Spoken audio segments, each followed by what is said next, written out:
welcome back to another week of LPL. I'm here with Tom Hep, or Negator77 on Twitter. How are you? I'm doing great. How are you? I'm doing well. Ready for some commentary. We've had some sweet matches, some sweet top decks, some standout moments, and yeah, I'm ready. Is there anything you're excited for, or things that have happened that have excited you? Obviously, the top decks last match were kind of crazy, but that first match was kind of a blowout. But yeah, I'm looking forward to the next match. Just based on I'm not really super familiar with. I've only played a couple of times versus White Eldrazi, so I'm definitely interested to see how that deck plays out in practice. Yeah, and we have a cool mix between like decks that we know and see all the time in the format these days. So the four color snow deck and the Delver deck, and then decks we don't see as often with the white Eldrazi deck along with Burn, which is a pretty good meta call. So let's get down to the bracket.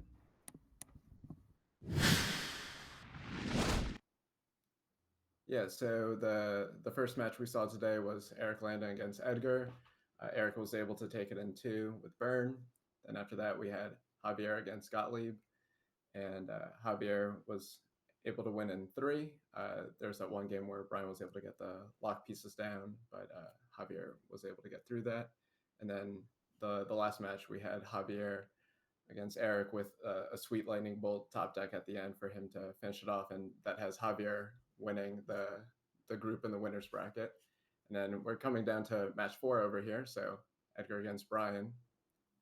And let's get down to some deck lists. All right, so let me know what you think. This deck was around a while ago, and I thought it was pretty sweet. It seems like the main new addition to it is Tomic, which is interesting. It might be a little bit difficult to cast at times. There's a limited amount of white sources, and Cavern of Souls is often naming Eldrazi at times. But there's some extremely powerful cards, especially if this deck's on the play. It can just really hinder what's going on. If this deck has a Thalia or a Chalice on the play, this is really gonna, or even a big Thalia can really hinder the way the 4-color deck's trying to develop. Yeah, it's pretty cool. The Tomic interaction with Cavern of Souls, like, it is pretty interesting that against matchups that aren't as governed by counter spells, you can actually get away with just putting your Cavern on one of Tomic's creature types. And then, but in the matchups where you do want to name an Eldrazi, that way you can make sure your guy gets through, you get some tension there. But being able to fight against Wasteland is pretty important. But the Mox Diamond and Chalice is kind of like the core of this deck, so you're getting some fast mana, and kind of like last week we had a Mox Diamond deck, Aether Vial deck. So this is another way of abusing that, but mixing in Chalice as well. So let's go to the next deck. Yeah.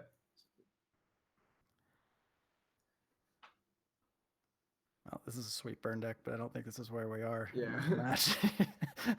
There we go. Okay, sorry. So what do you think about this deck? It's a little bit new, a little bit old, kind of familiar.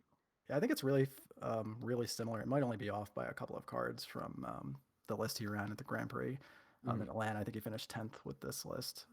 Maybe I think a couple of cards were moved in and out of the sideboard, and obviously we get the brand new Oko tech coming in. Yeah. Oko's definitely making splashes in a lot of different formats, and being able to target Merit Age, create food for the sake of the what might happen next match against Burn, and neutering Eldrazi in this matchup.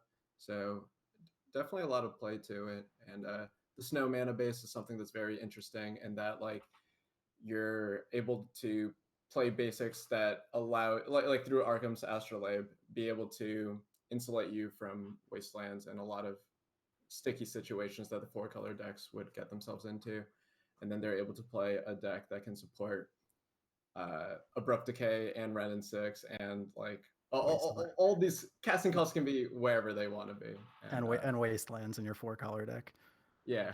It's like the old Grixis Control splash the 4th color with 2 Wastelands greed from the past when Deathrite was around, but this is actually even more stable with the mana, with the lab and the Ren and 6. Yeah, you can't lightning bolt Arkham's Astrolabe, so who knows which one's better. Between these two decks, what do you think are going to be, say, the key factors, and which one do you think is advantage? I have very little experience with either, but just on paper, I think winning the die roll seems to be really important. But I would, in the dark, I would pick the 4-color deck. It seems like having 4 main deck artifact removal spells, plus Snapcasters, plus Dig to find them, plus Planeswalkers is going to be. There's a lot of answers for what the Eldrazi deck is trying to do. Mm-hmm. I'll take the other side of the matchup. I think the Eldrazi deck. So a big difference here is the omission of Baleful Strix. So Baleful Strix made the Eldrazi matchup like really good for 4-color, but not having access to that, and yeah, the ability to have Abrupt Decay and Kolagon's Command and like Planeswalkers to push your advantage is important, but you kind of don't have like, I guess the Astrolabe spot is kind of like fighting with the Baleful Strix spot in a way. So that kind of makes me want to lean towards the Eldrazi deck. So all right, well, we'll see how it ends up playing. So let's get down to the match. And it looks like Edgar won the die roll, and pretty decent hands from both sides. What do you think? Yeah, I like what's going on with Edgar's hand. He's got a little bit of everything. He's got a couple of removal spells, a couple of Snapcaster Mages, a way to restructure his hand with Brainstorm and dig for additional mana if he needs it. Mm-hmm. The And we got side, a nice 2 or 2.5 mana if you want to count the Eldrazi Temple on turn 1. So looks like it's just going to be a turn 1 Stoneforge Mystic. And then we saw an interesting decision there between the Caracas and the Wasteland.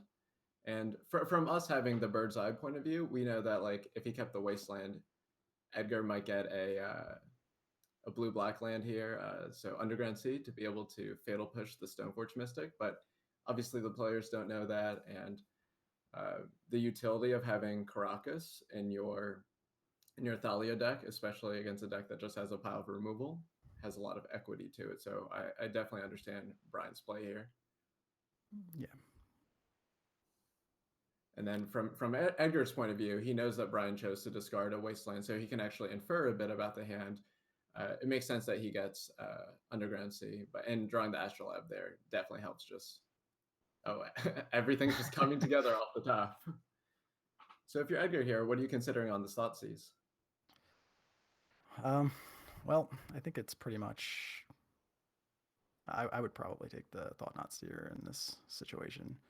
Yeah, kind of like break up the curve. Yeah. Yeah, and you have the theory clean, behind this. Oh, sorry, you can go. In hand, you have 2 clean answers to the Smashers currently, assuming you can develop your mana. Yeah, and in theory, the Sword of Fire and Ice shouldn't matter that much if your plan's just to kill all the creatures. It could lead to some interesting scenarios if he can like play an equip where like Jason Mind Sculptor wouldn't be able to bounce, but we're probably turns away from that.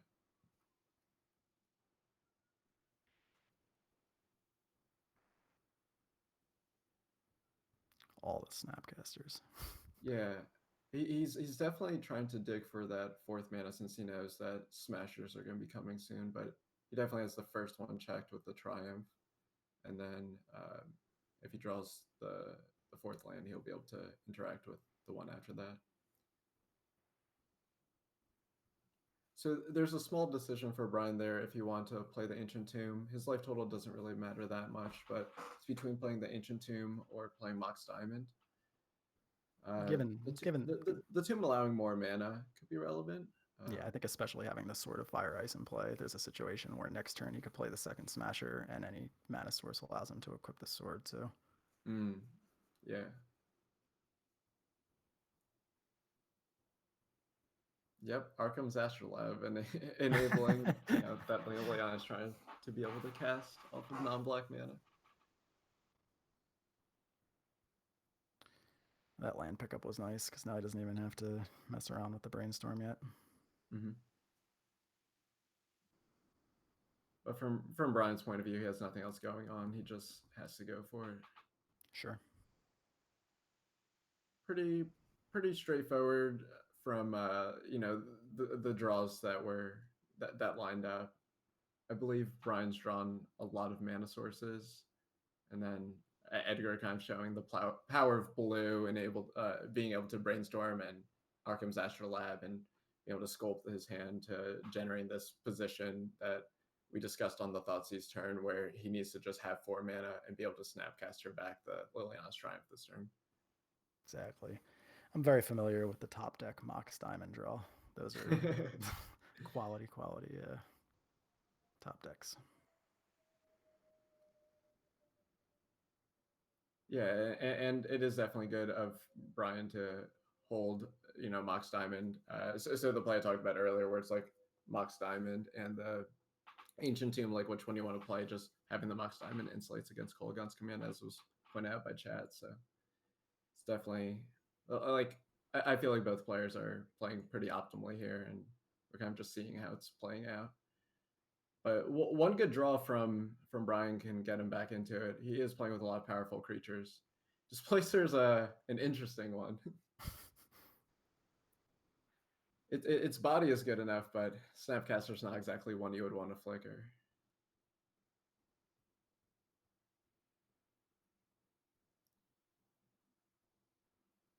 Some more power of blue shenanigans, being able to play cantrip, having brainstorm with access to the shuffle. So Those even though I feel like Edgar's cards are like slightly more powerful, just being able to do more every turn or on his draw steps.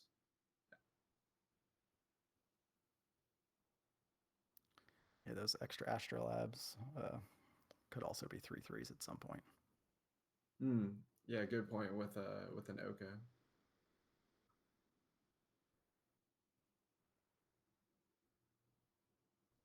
So we run into an interesting spot where with these Ren pluses with Brainstorm, you can pseudo turn them into actual cards. So you don't have to like just be thinning your deck. You can hold back the lands to combo with this Brainstorm. So holding back one more turn effectively can turn this Ren and 6 plus into more of an ancestral recall off of the Brainstorm. Sure.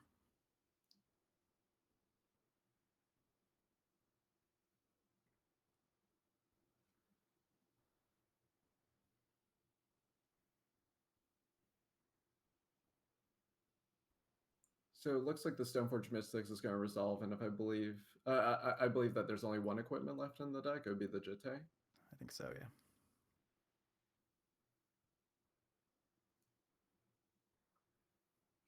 Brian's definitely showing off the power of this white Eldrazi deck, though. Like the cards he drew are just like he has pretty powerful cards to draw. So Stoneforge Mystic and Eldrazi Displacer just being able to do some amount of work to claw back against all this card selection and advantage over time that Edgar's trying to create. Yeah, and of note that Ancient Tomb play over the Mox Diamond did give him exactly enough mana. Didn't work out with the Sword of Fire Ice, but it did give him exactly enough mana to get the Jit through. Mm-hmm.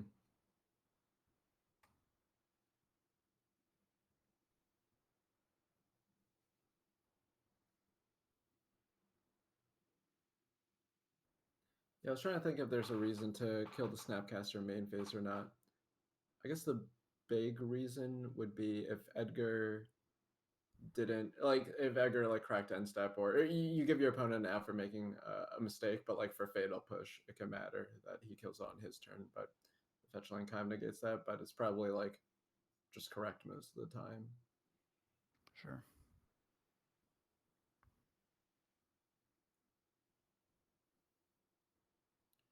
So if you're Edgar, what do you think about doing here?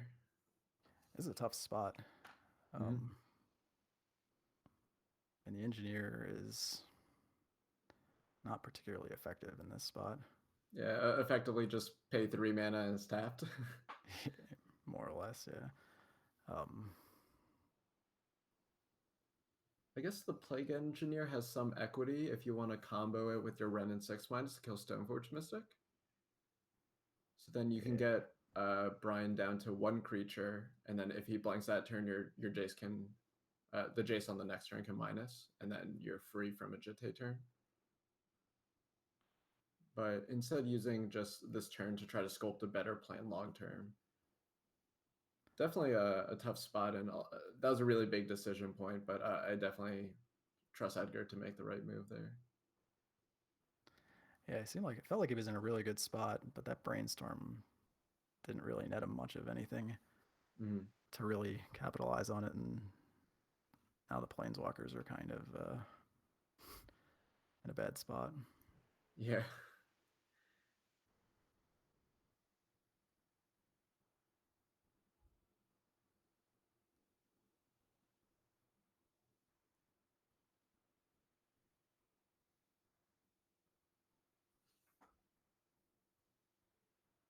So I think Brian's considering re-equipping.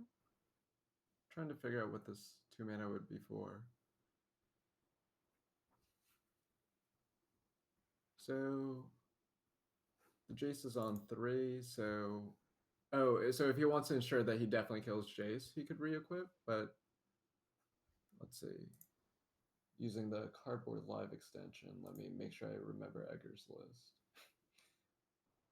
Yeah, so there's only Fatal Push and no Lightning Bolt. So if there was Bolt, I understand moving it more.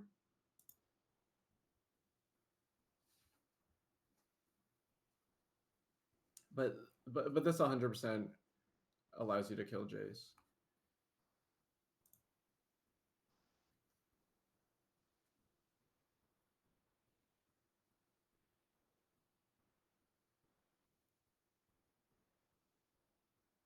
Yep. So taking the 100% time, just being able to kill Jace no matter what was what Brian's line was here, and I think he's considering if he's going to Wasteland, but due to the Astral Labs, we know that just isn't really inhibiting colors, just stopping amount of mana, which is interesting against the Ren and 6. So, what do you think would be the best draw for Edgar here? That's a really good question.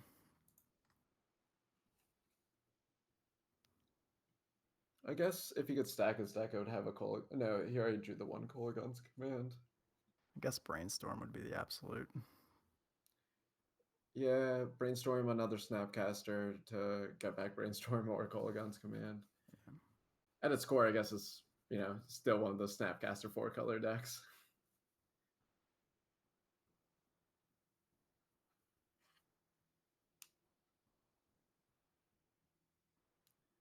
So this is a cool play, just being able to cash in your Ren and 6 that's probably gonna die anyways to be able to answer this Displacer. Piecing together all these 1 damages and -1/-1. But the sequencing very good by Edgar though, because if he does it in the wrong order, as in if he plays Plague Engineer sooner, then the Jitte can kill it, and then his efforts would be for naught.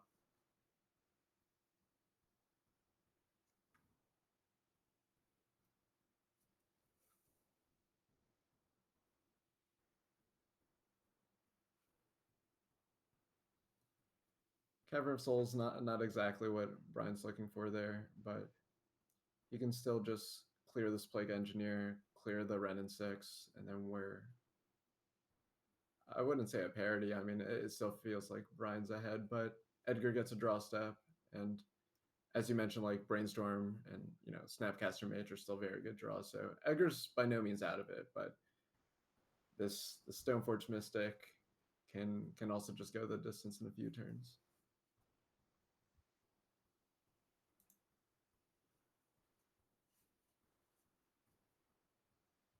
So what do you think about that going for Edgar as opposed to the Ren and 6?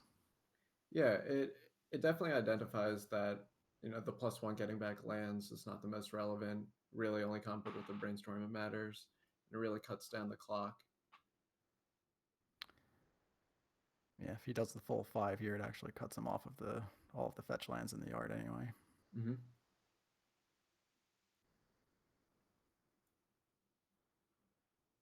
All right, so what would you chalice here? It's probably still 1, right? Yeah, you get to cut off cantrips, which would give like Edgar a lot of redraws. So that makes sense. There's still Fatal Push left and 2 Fatal Push left in the deck too. Mm-hmm. So one decision for Bryan is how much does he pump on this specific attack? So we know no matter what, next turn will be lethal, but yeah. So dealing one allows it so that way. Hmm. So I know ending up with 2 is good because of Plague Engineer, and I guess having the like having 3 is good because if it's like a Snapcaster line with Plague Engineer over time, you would want access to be able to -3.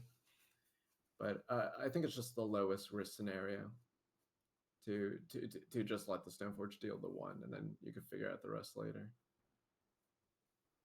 Draw steps have not been kind to Edgar. It's interesting how at some points I felt like, specifically on turn 4 when Edgar was still Liliana's triumphing, all the reality smashers, that Edgar was pretty far ahead, but the power level of the white Eldrazi deck is kind of, you know, taking shape here. Just, you know, the Stoneforge Mystic being the one man army. It feels like on this interval that that Bryan's probably going to go for lethal, but I would understand if he doesn't.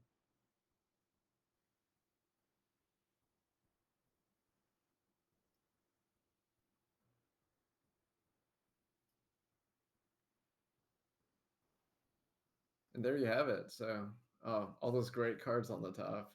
If only. Got a peek.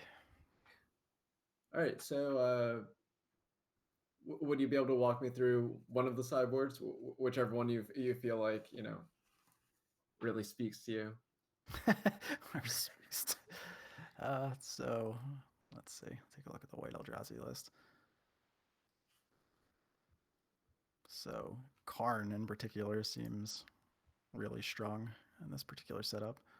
Yeah, some Planeswalker v Planeswalker action.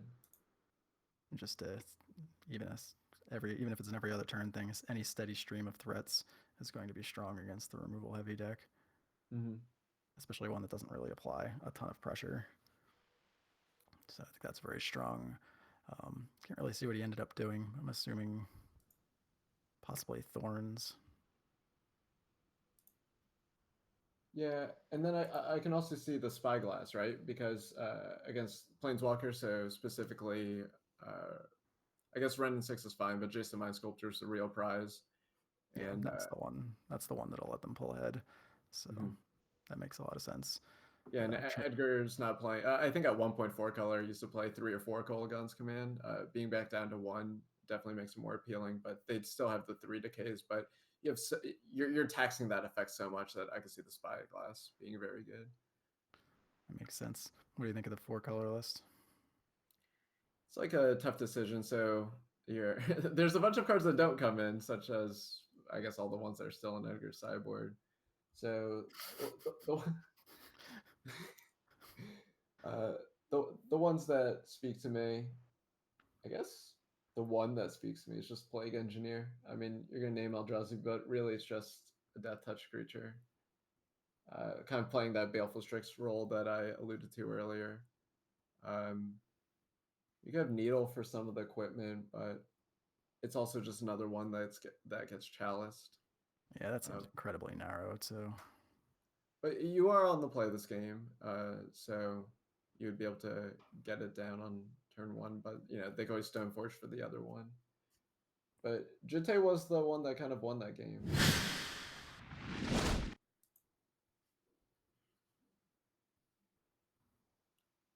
All right, so Edgar gets to be on the play, which once again is pretty important in your cantrip deck that could be worried about a turn 1 Chalice of the Void. What do you think about the 1-lander Swamp Astrolabe? Part of the reason why I like playing blue decks so much is the ability to keep a lot of hands with cantrips, so I'd probably keep it. You have all your colors. And it's Wasteland proof. Leading on the Thoughtseize is pretty interesting, though. So your main decision points are playing Thoughtseize or playing Astrolabe. When you play Thoughtseize, you prevent your opponent from playing turn 1 Chalice a decent percentage of the time, either by being able to take a fast mana element out of it or taking the Chalice proper out of the hand. So, and then the other side of the coin is if you were to play Astrolabe on turn 1, you could try to get Ponder second land and then play Thoughtseize, but I I do think it's I understand Edgar's play here, just making sure you're not lights out from turn 1. Yeah, I agree with that, given that he has no decay, no second land, no force of will. Well, there's the decay, but he had no answer at all to it whatsoever. It would have locked him to Yeah, basically and needing to draw all, running cards off the top of his deck. mm-hmm. Also, if you just knew you would draw a Delta there, it definitely doesn't matter. Getting the islands. Oh yeah, he wants to get a basic land because of Wasteland, and then he has to get. I think he only plays one swamp, so he does have to get island. I was thinking to myself, he can't play like Ren and 6 now, but he didn't really have a choice because it was Delta. Just looking over the list again. Yep, one swamp and 2 islands. Yep, that makes sense. Story checks that. So the Cavern's name and core, which lets the Stoneforge always come into play.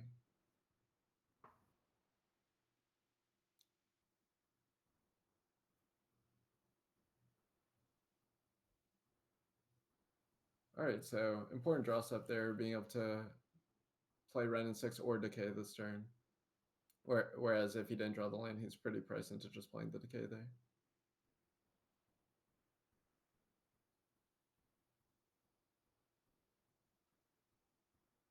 He's going with the Ren and 6, so knowing that's just Jitte and Sword can't really, like the Ren and 6 can't be punished that badly this turn. So, and without access to Batterskull, he doesn't really have as much urgency, or he doesn't have to main phase kill the Abrupt Decay. Makes sense.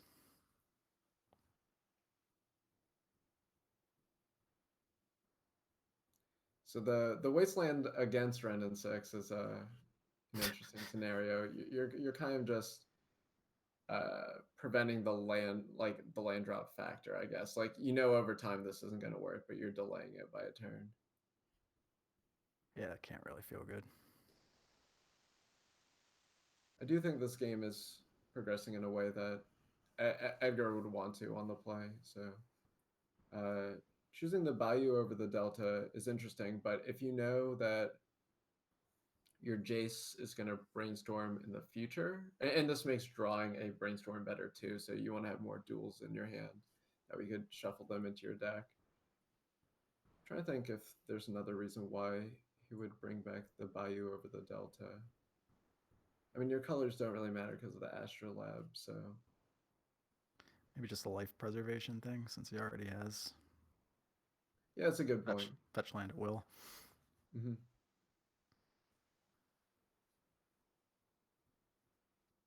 So Brian with access to 4 mana this turn, so you can.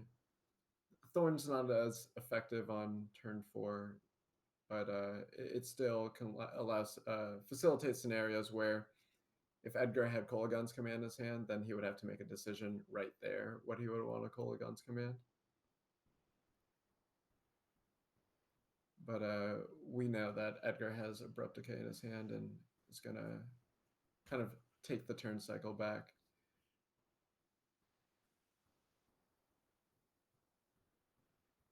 Yeah, it's still going to have a pretty big impact. It's going to prevent Jace from coming down this turn on an essentially empty board. Just a squire.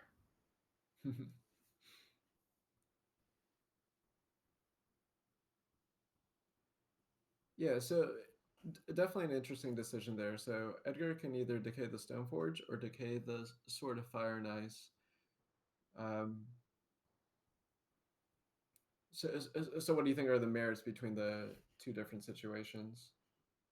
Well, there's definitely value to having a clean board. It turns on all of your edict effects. It just makes it a lot easier to operate from here. I'm not that familiar with the matchup. I probably would have just looked at the sword and thought it was a more problematic card going forward. So I think a large reason why he answered the Stoneforge Mystic is for future Liliana's triumphs. So this Thorn of the Amethyst is taxing your mana over time. So if exactly in that turn cycle, like he were to like draw a Reality Smasher, so then it would be Smasher and Stoneforge Mystic versus whatever you have, then you could just like end up behind like a series of top decks. But if he just abrupt decays the Stoneforge Mystic, then it enables his average stuff over time to be better. But a reason for abrupt decaying the Sword of Fire and Ice could be how it interplays with Jason Mind Sculptor. So definitely a decision point there, but I do agree with killing the creature.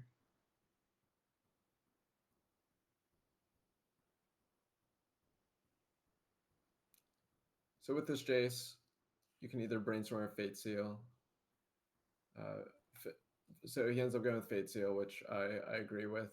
So you're making it so that way it's only bad for you if there's like 2 threats in a row. So every time there's a bad card, you leave it there and you kind of take the turn cycle back.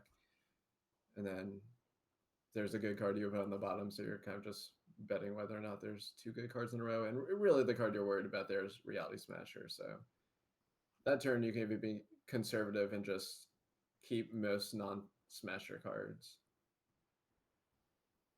And Brian sees the writing on the wall, doesn't make us sit all through all this. Game 3, the Chalice deck's on the play, so it's definitely big news. So do you think there would be anything that you would change between the play and the draw for either of these decks?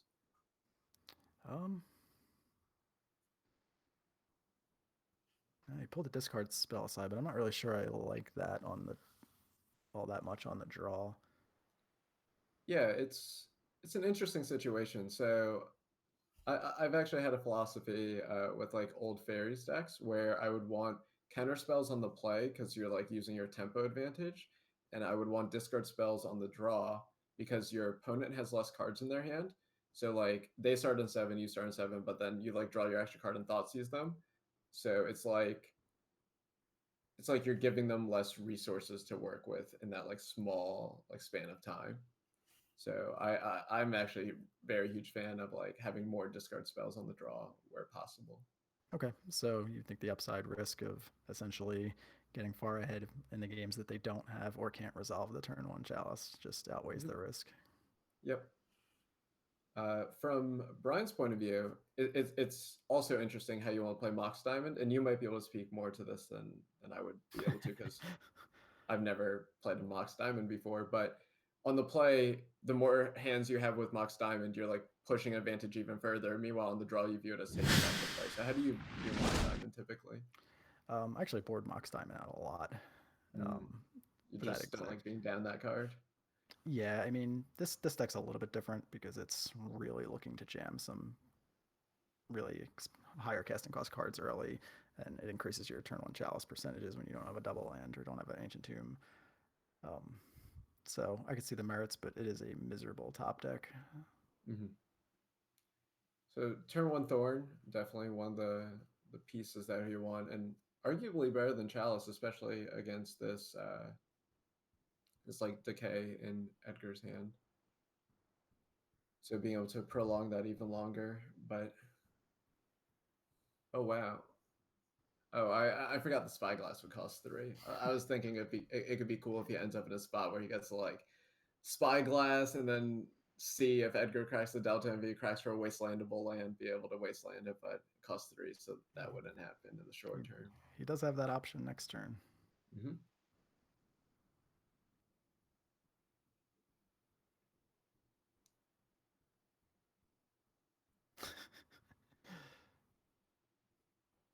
So how do you think this game? Do you think this game will play out in a way where Oko actually matters? I could see it happening. So this turn, let's see, this turn he's playing Ponder, and if nothing big changes, then it would be a turn 3 Decay on the Thorn, or it could be the Displacer. So keep in mind, Edgar doesn't know what's in Brian's hand, so he doesn't know that Brian's actually on all air, and playing around those wastelands, a very mature decision, and then being paid off with drawing that Astrolabe.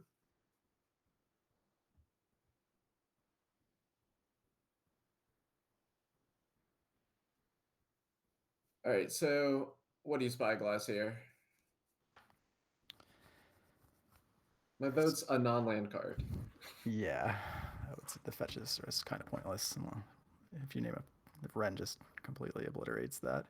So it's a choice between the two planeswalkers. Mm-hmm.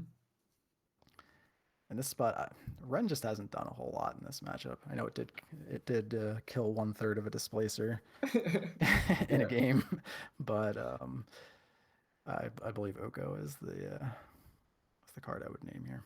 man, but I want to see Oko do things. I would also like to see the card in action, but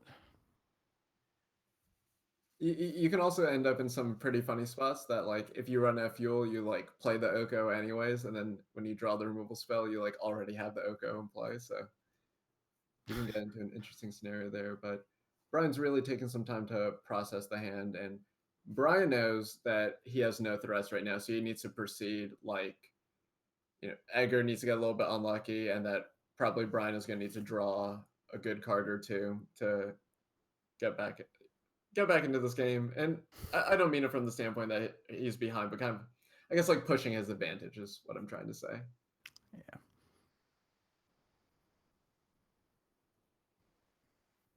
Yeah, so with Oko being the name, this decay has two options. So you're kind of in the spot where the thorn like doesn't matter from a playing one card a turn standpoint, but it matters from like a multi-spelling standpoint. So it can be pretty interesting as to how Edgar approaches from here, and what he chooses to decay will kind of be indicative of the type of game he's looking to play over time. But when Brian ends up land going in this scenario, I would be very tempted to just decay the displacer and just play through. Like, just, it's clear you don't have a creature because you're a creature deck,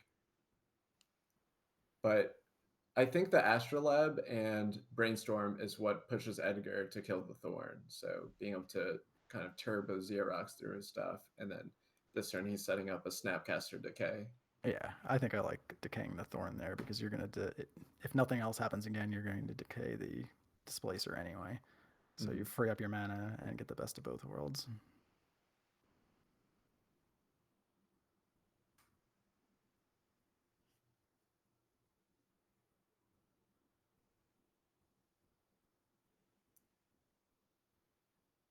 Draw steps have not been kind to Brian. I feel so bad.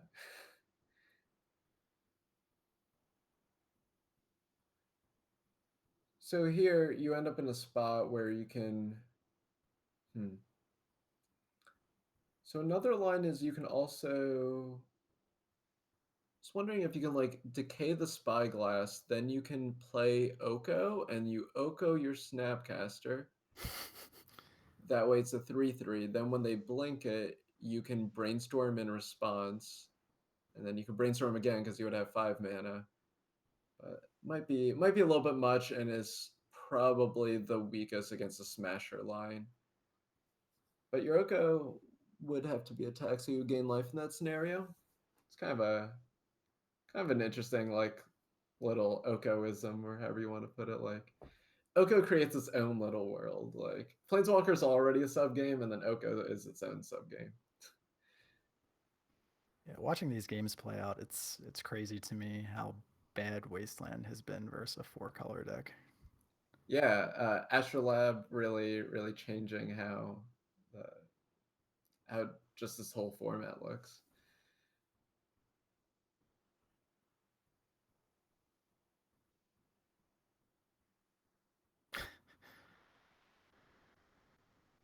Yeah, so Brian correctly identifying that probably a chain of smashers. This is the best way back in the game, so cycling the cast out there, but finding Eldrazi Displacer really just for the body. But it looks like the world is just Edgar's oyster. If he draws enough decays, eventually he will hit the Spyglass, just for lack of other targets. You really want this Astrolab to be attacking AC? I mean, the other player has Ancient Tomb.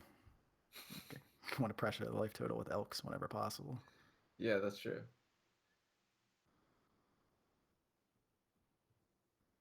So Edgar's kind of just trying to figure out what's the fastest clock he can generate, and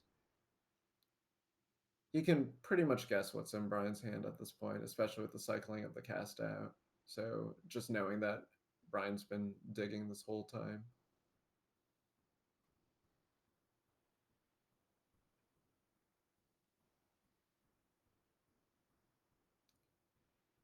Dahlia can be annoying with the Crocus, but yeah, it's just too little, too late, It's and not very annoying when Ren and 6 is in play. yeah, just yeah, just cast it every turn. So and yeah, Edgar takes that match. So nice.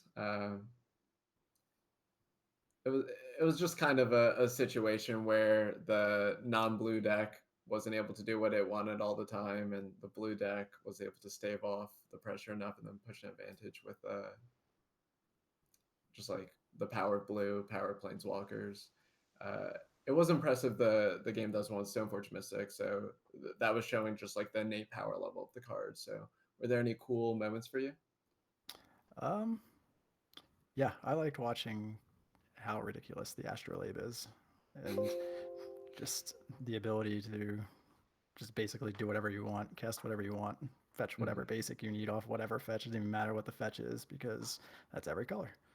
Yeah. And yeah, it's impressive watching that in action. Mm-hmm. And let's get back to the brackets. You know, see where that puts us in tonight. So one thing that's important to note is that Bryan Gottlieb fans, don't worry. He just ends up in the losers bracket, but we'll still see him. We get to see more brews and what awesome things he'll come up with. And then falling down from the winners bracket is Eric Landon, and we get to see him and the winner of the match we just watched, Edgar, fight it out for some nice, mono red burn, not reanimator, burn against four color snow. So that's cool. It's all Uh, coming together. Start the night and end the night the same way.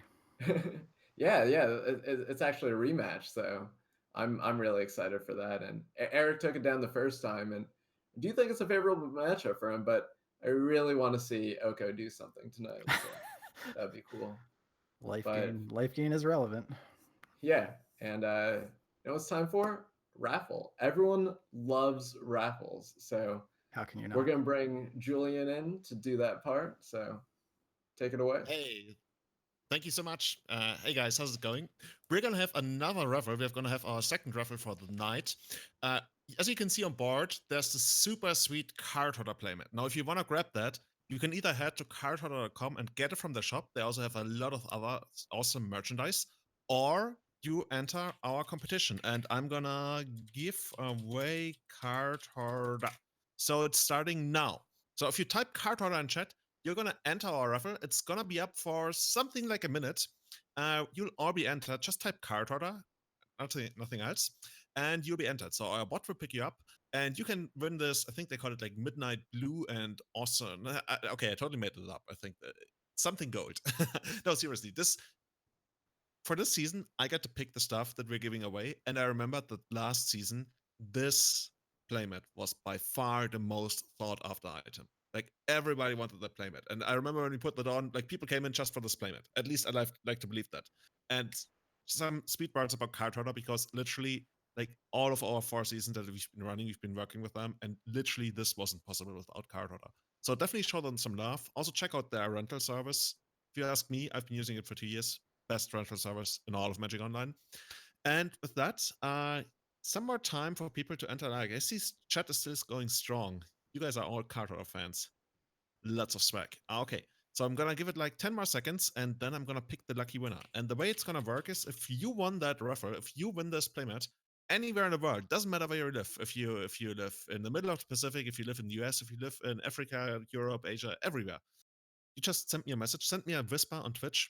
Let me know where you live, and we'll ship this playmat to you. I might not get back to you immediately. I will answer you tomorrow, but just make sure that you send me your location, and Carter will ship this to you.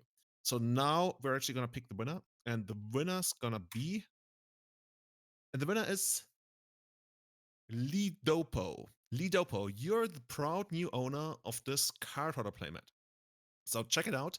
Send me a whisper. Let me know where you live. I promise you, we will only send you this playmat and maybe some other swag of card order. I don't know. Sometimes they add like sweet, awesome stuff on top of that. So you'll be surprised. So Lidopo, let me know where you live, and you can card order it up with this playmat very, very soon. And with that, I think we're gonna cut to one more short break before we're back with the finals of the loser bracket between Eric Landon on Burn and Edgar Magalhães on 4 colors. Now it's basically a rematch from our very first match of the night. I am looking forward to it just because I really want to see how Edgar's actually gonna do that. But our commentators are gonna walk you through that as the new match comes up soon. So stay tuned and find out who makes it to the winner bracket.